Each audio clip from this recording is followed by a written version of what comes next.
Tekort in Zeeland aan plekken waar jongeren taakstraffen kunnen doen. We zijn echt op zoek naar nog wat meer werkplekken om de kwaliteit van de uitvoering van die werkstraffen te waarborgen. Want we willen een hele goede match maken voor de jongeren. En verder vandaag. Bedrijven gecontroleerd op illegale lozingen. Een helft van de Zeeuwen is te dik.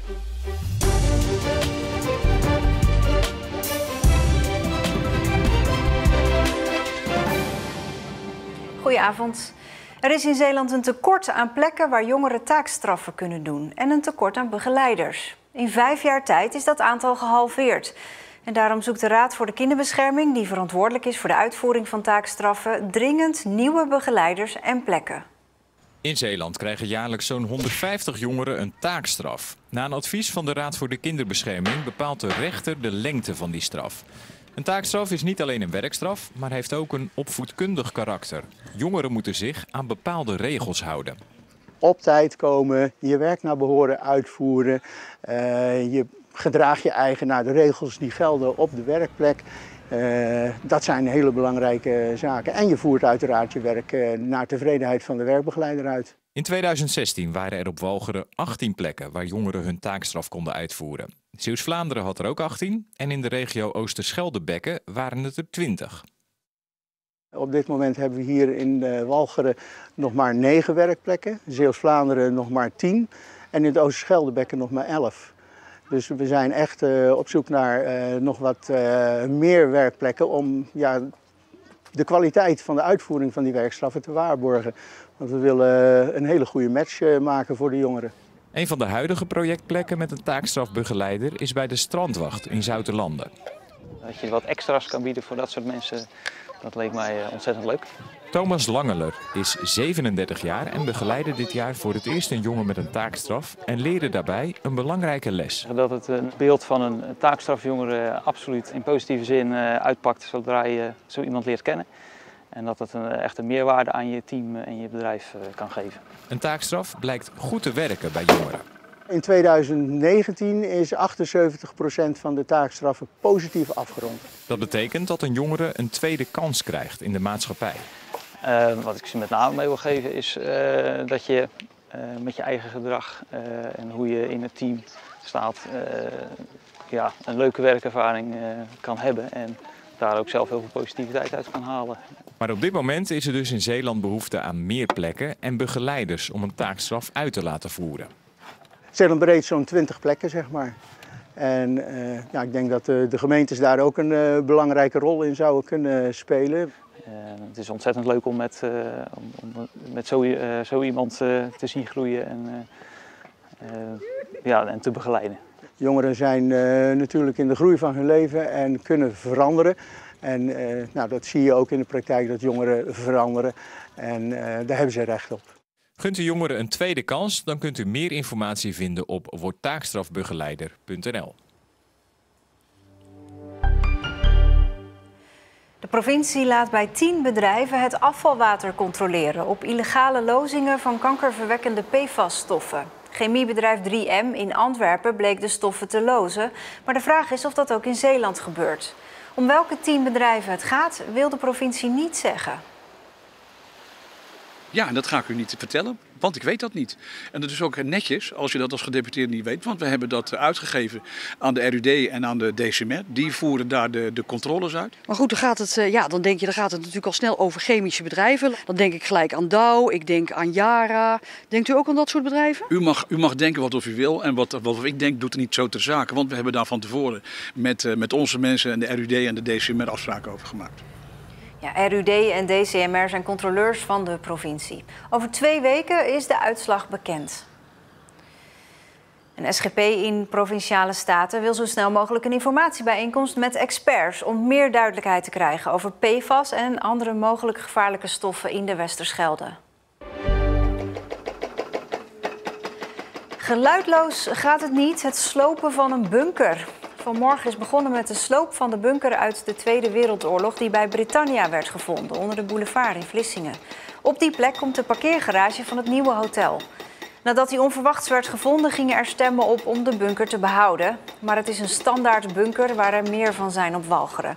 En bovendien is de ruimte nodig voor die ondergrondse parkeerplaatsen. 2 stichtingen hebben wel de tijd gekregen om een paar dingen uit de bunker te halen die ze willen houden. Bij camping Olmeveld in Siroeskerke op Walcheren ging vandaag de eerste schep de grond in voor de bouw van een waterbassin. In het bassin komt gezuiverd rioolwater van de camping. Boeren uit de omgeving kunnen bij droogte van het bassin profiteren. Ik vind het goed om iets terug te doen, zeg maar, voor de maatschappij en voor de aarde. Zeg maar. Wij gebruiken toch een hoop dingen die we eigenlijk op een niet altijd verantwoorde manier weer teruggeven aan de natuur. En op deze manier heb je wel een gesloten loop en dat is denk ik wel belangrijk. De eerste boeren kunnen volgend jaar gebruik maken van het waterbassin. En de hoop is dat meer campinghouders dit voorbeeld volgen.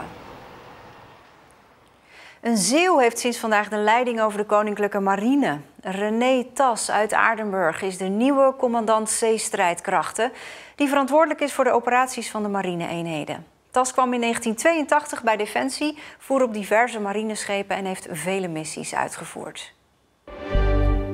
Ongeveer de helft van alle volwassen Zeeuwen is te dik, 49%.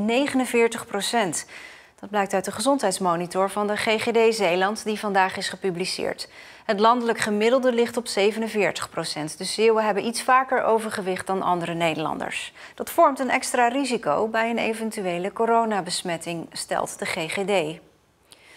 En de cijfers zijn ook uitgesplitst per gemeente. Vooral de bevolking van Noord-Beveland is te dik. Daar heeft 55% overgewicht. Veren en Middelburg zijn de enige Zeeuwse gemeenten die onder dat landelijke percentage blijven.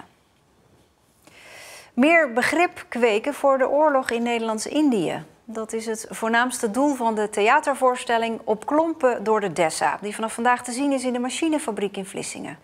Het is wel een wat andere voorstelling dan normaal. Het publiek kan niet rustig op zijn stoel blijven zitten.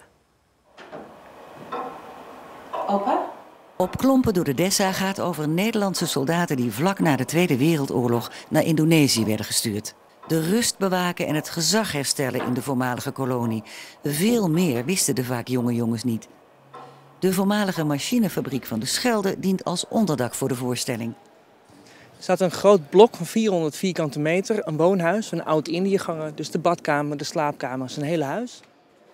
Het is zogeheten immersief theater, waarbij het publiek actief onderdeel is van de voorstelling. Dus in plaats dat je bij ons op een theaterstoel stil zit 2 uur lang, loop je door de ervaring heen.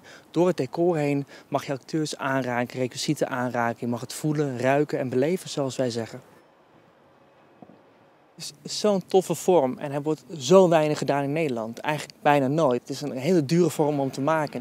Dit ga je in Nederland, het is een soort soldaat van Oranje. Alleen daar zit je op een stoel, maar bij mij loop je er nog doorheen.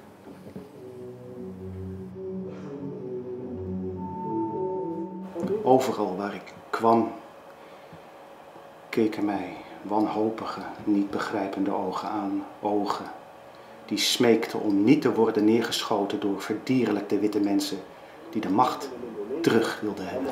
Het doel van de voorstelling is vooral dat er meer begrip komt voor militairen die in Nederlands-Indië hebben gediend. Dat daarover nagedacht wordt en niet alleen maar waren ze goed of waren ze fout, maar daar ook nog een genuanceerder beeld in kunnen krijgen als publiek zijnde. Ik kon niet anders. Haar opa heeft in Nederlands-Indië gevochten als soldaat en praat daar niet meer over. Heeft veel vragen met betrekking tot zijn verleden. En zij heeft die vragen over hem, over zijn verleden.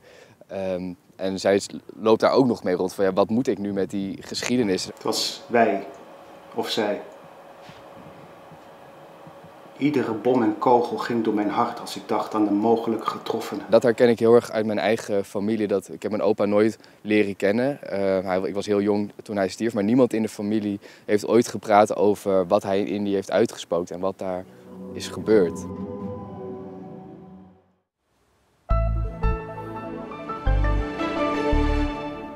Een afwisseling van zon en wat wolkenvelden vandaag. Met de voorspelde buien viel het mee. En de temperatuur klom toch ook nog wel op naar 24 tot ruim 26 graden.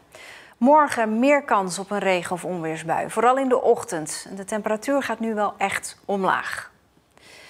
Dan verwijs ik u graag nog even naar onze website. Daar de Artist Impression van de nieuwe studentengebouwen bij het station in Middelburg. Die vormen samen een 3-letterwoord. Ziet u het? Op de website de reacties van de ontdekker en van de architect. Ja, en als je dat er eenmaal in ziet, dan kun je ook niet meer anders ernaar kijken. Kijk op het gemakje nog even op omroepzeeland.nl. Fijne avond.